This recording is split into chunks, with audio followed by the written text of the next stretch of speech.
बाबा, शरदीय नवरात्रि पूर्ण होने पर जो विजयदशमी आए, उस दशमी के दिन जो एक शमी का पत्र भूलवश भी महादेव को समर्पित कर दे, उसकी जिंदगी में कभी संपदा की कमी ना आए।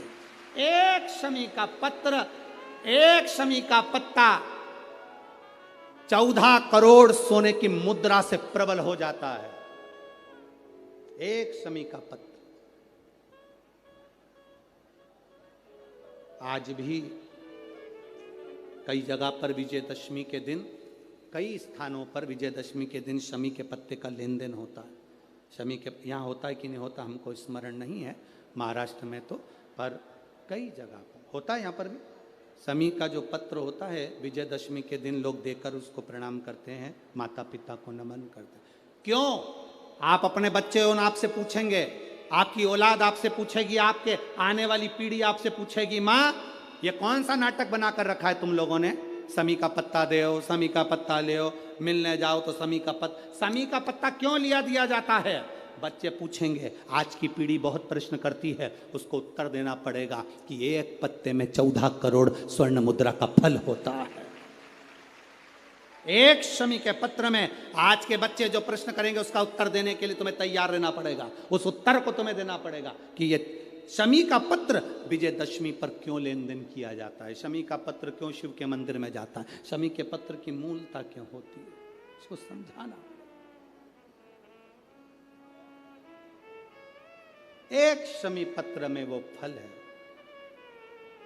और केवल यही नहीं, शमी के वृक्ष के नीचे, बेलपत्री के वृक्ष के नीचे अगर भूल से भी बच्चा, बूढ़ा, कोई व्यक्ति एक पार्थिव शिवलिंग का निर्माण कर लेता है, भूलवश भी उस पे जल समर्पित कर देता है, भूलवश भी उसके भाव से एक पुष्प या शमी पत्र या बेलपत्र भी चढ़ा देता है, तो वो इस संसार में कहीं ना कहीं सुख भोगता ही है, उसके जीवन में दुख नहीं। शमी पत्र की मूलता महाराज वर्तंतु कौत्स से कहे मुझे 14 करोड़ सोने की मुद्रा चाहिए।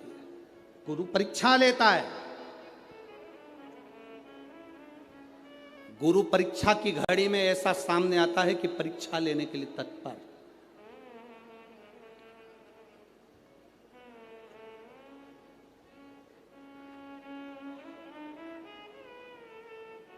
ली परीक्षा, 14 करोड़ सोने की मुद्रा, कौत्स गया तुरंत राजा रघु के पास में। राजा रघु से कहा, महाराज 14 करोड़ सोने की मुद्रा मेरे गुरु जी को देना है, मैं ब्राह्मण का बालक हूं, आप दे दे। राजा रघु ने कहा 14 करोड़ सोने की मुद्रा देने के लिए मना नहीं, पर मैंने अभी यज्ञ करा था, उस यज्ञ में मैंने सोने की मुद्रा सब संतों को, ब्राह्मण जन को बांटी है। मेरे पास में इतनी मुद्रा नहीं, थोड़ी बहुत निकल जाएगी, 1 करोड़ दे दूंगा, 14 करोड़ कहाँ से लाऊं? राजा रघु ने कहा, पर ब्राह्मण मेरे दरवाजे से खाली ना जा, रुकिए, मैं इंद्र पर आक्रमण करता हूं। गुरु गुरु है, इंद्र पर आक्रमण करता हूं। राजा रघु ने इंद्र पर सेना तैयार कर आक्रमण करना प्रारंभ करा। इंद्र का सिंहासन डोलने लगा। इंद्र दौड़ते दौड़ते भगवान ब्रह्मदेव के पास में गए। राजा रघु इंद्र पर आक्रमण कर रहे हैं, इंद्रलोक पर आ रहे हैं, क्या करा जाए? एक बच्चे को 14 करोड़ सोने की मुद्रा चाहिए, गुरु ने मांगी है, इसीलिए लेकर जा रहा है। उसको 14 करोड़ स्वर्ण मुद्रा, हाँ 14 करोड़, हाँ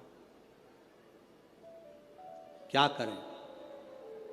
इंद्र से कहा, राजा रघु यहां पर आए स्वर्ण मुद्रा लेने के लिए, आप कुबेर को बुलाओ और कुबेर से कहो कि तू जाकर 14 करोड़ सोने की मुद्रा दे दे। कुबेर को बुलाया। कुबेर शमी का एक पत्ता तोड़ा। शमी का एक पत्ता कुबेर ने तोड़ा और पृथ्वी पर आकर शमी के पत्ते को तोड़कर कोस को दे दिया। कोस, ये शमी का पत्ता ले। कोस ने कहा, मुझे 14 करोड़ स्वर्ण मुद्रा चाहिए, ये पत्ते का क्या करूंगा? 14 करोड़ मुझे स्वर्ण मुद्रा चाहिए, इस पत्ते का क्या करूंगा?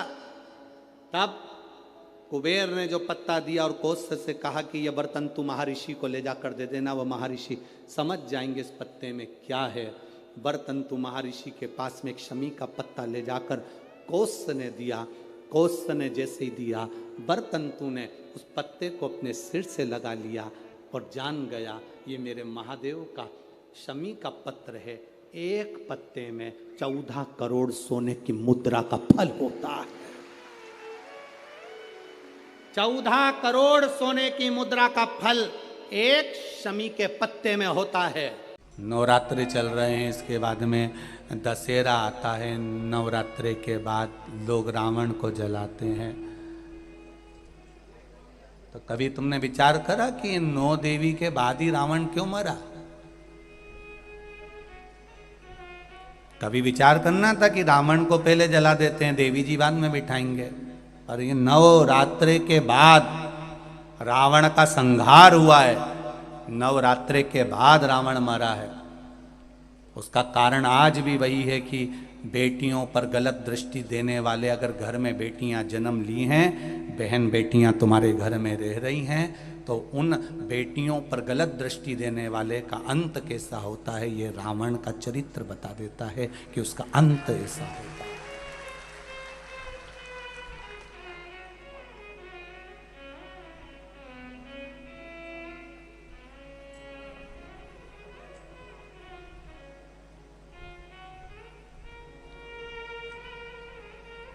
उसका अंत कैसा है? रावण दशहरे के दिन जला।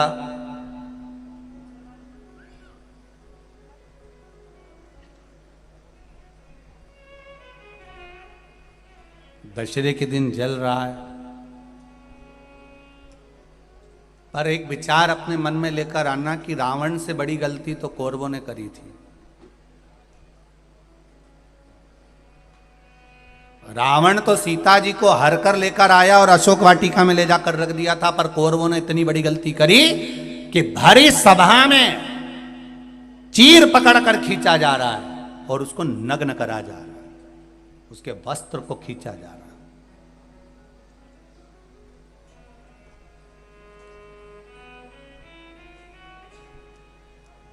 है। रावण से ज्यादा गलती करी है कौरवों ने कि एक नारी को भरी सभा में ले जाकर उसके चीर को खींचकर उसको नग्न करने का प्रयास किया गया। रावण तो सीता को लेकर गया, अशोक वाटिका में ले जाकर रख दिया।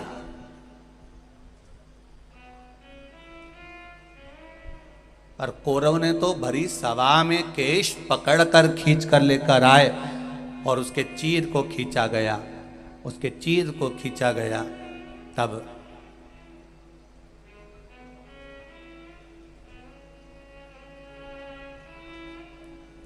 रावण से ज्यादा गलती कौरवों ने करी। उसके बाद भी दुर्योधन का, ना दुशासन का, ना कौरवों के किसी भाई का आज तक पुतला मुतला जलते नहीं देखा अपन ने। तो तुम्हारे मंदसौर वालों ने कहीं देखा हो तो जरूर फोटो खींच के मेरे को भेजना कि कौरवों ने इतनी बड़ी गलती करी थी जितना रावण नहीं करा है। रावण तो सीता जी का हर का लेकर आया और अशोक वाटिका में रख दिया, पर कौरवों ने एक रजस्वला धर्म में रहने वाली, रजस्वला धर्म का तीसरा दिन उसके बाल पकड़कर खींच कर लेकर आए और बाल पकड़कर खींच कर लेकर आकर यहां उसके चीर को खींचा जा रहा है।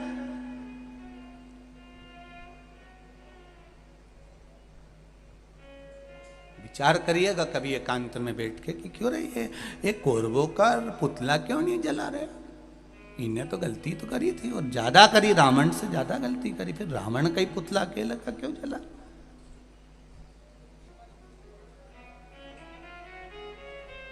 और रावण ने तो केवल सीता जी को हरकर अशोक वाटिका में ले जाकर रखा था, फिर इसका पुतला जला और कौरवों का नहीं जला। उसका कारण क्या था?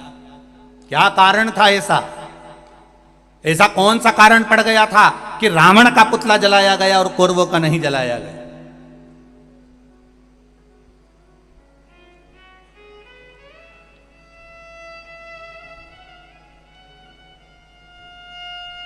क्योंकि रावण सीता को लाने के बाद जिद पर अड़ा रहा। एक बार अगर अदालत में केस चले जाए और व्यक्ति जिद छोड़ दे, जिद में अगर थाने में खबर गई, अदालत में खबर गई और वो तो जिद पे अड़ा है, नहीं इका तो मैं बर्बाद करके छोड़ूंगा, बिल्कुल केस लगाओ, लड़ने दो।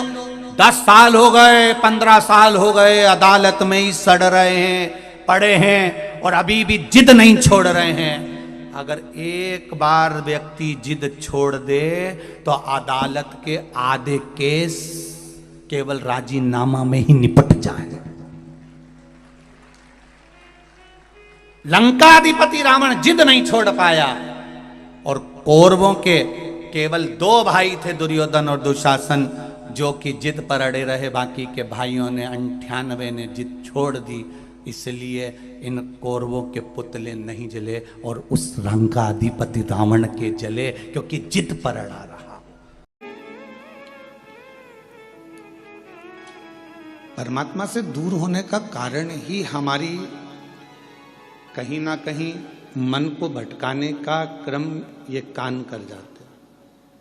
जैसे कई माताएं नियम बना लेती हैं, कई भाई नियम बना लेते हैं कि मैं शंकर भगवान को भजूंगा, मैं शिव जी को 1 लोटा जल चढ़ाऊंगा, मैं शंकर भगवान का स्मरण करूंगा, मैं शिव के मंदिर जाऊंगा, शिव को भजूंगा, बेलपत्र का श्रृंगार करूंगा, शिव जी को चंदन अगर तगर से श्रृंगारित करूंगा। ये मन में उसने एक भाव बना, मन से वो दड़ी बन गया। पर मालूम पड़ा फिर किसी ने पूजन करते करते, भजन करते करते 1.5 महीना, 2 महीना, 3 महीना निकला और किसी ने तुम्हारे कानों में आकर कह दिया शिव जी को जल चढ़ाने से क्या होता।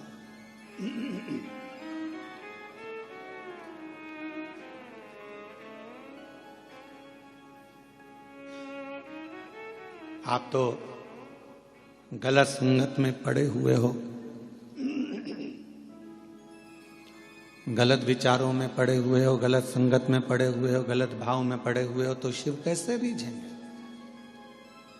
फिर कोई आया, किसी ने आके फिर कह दिया, फिर आके किसी ने आकर कह दिया कि ये तुम गलत करे इसलिए परमात्मा का भजन ना करो। कानों में शब्द पढ़ते जाते हैं और मन भटकता जाता।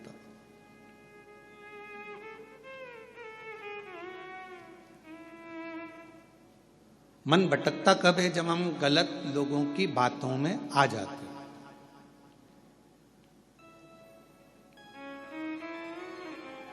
हम गलत विचारों में जब पढ़ने लगते हैं, गलत सोचने लगते हैं, गलत सुनने लगते हैं, गलत श्रवण करने लगते हैं, गलत सुनने लगते हैं, गलत लोगों की संगत में आकर, गलत लोगों के विचारों में आकर हम परमात्मा की शरणागति छोड़ देते हैं। भगवान का भजन, भगवान की भक्ति हम छोड़ देते। प्रभु मिलन में सुख है और प्रभु बिछड़न में दुख। जितना हम परमात्मा के करीब में जाते जाते हैं, उतना उतना हमारे जीवन में लोग कहते हैं हम भगवान का इतना भजन करते हैं, हम इतना स्मरण करते हैं, हम इतनी पूजन करते हैं, हम इतनी आराधना करते हैं, हम इतना मंत्र जाप करते हैं, नाम जाप करते हैं, उसके बाद भी हमारी जिंदगी में दुख क्यों आता है?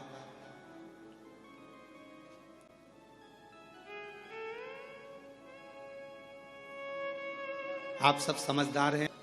कपड़े को यदि साफ करना है तो उसमें सोडा डालना पड़ेगा, सर्फ डालना पड़ेगा, साबुन लगाना पड़ेगा और कपड़े को अच्छा जम जम के खंगालना पड़ेगा, निचोड़ना पड़ेगा। खंगालोगे, धोगे, पटकोगे, आड़ा टेढ़ा, साबुन, फिर गर्म पानी, फिर सोडा, फिर वापस सरफ और साबुन बार बार लगाओगे, पटकोगे, पछाड़ोगे, तब जाकर वो कपड़ा थोड़ा उज्जवल हो पाएगा। तो आप ये ना सोचें कि भगवान, हम भजन करते हैं, हम कीर्तन करते हैं, हम मंत्र जाप करते हैं, हम माला जाप करते हैं, हम पूजन करते हैं और भगवान हमको ही दुख क्यों दे रहा है? भगवान चाहता है कि तुझे इतना पवित्र कर दूंगा धो धोकर कि फिर संसार सागर में तेरा जन्म नहीं होगा। तू मेरा हो जाएगा और मैं तेरा हो जाऊंगा।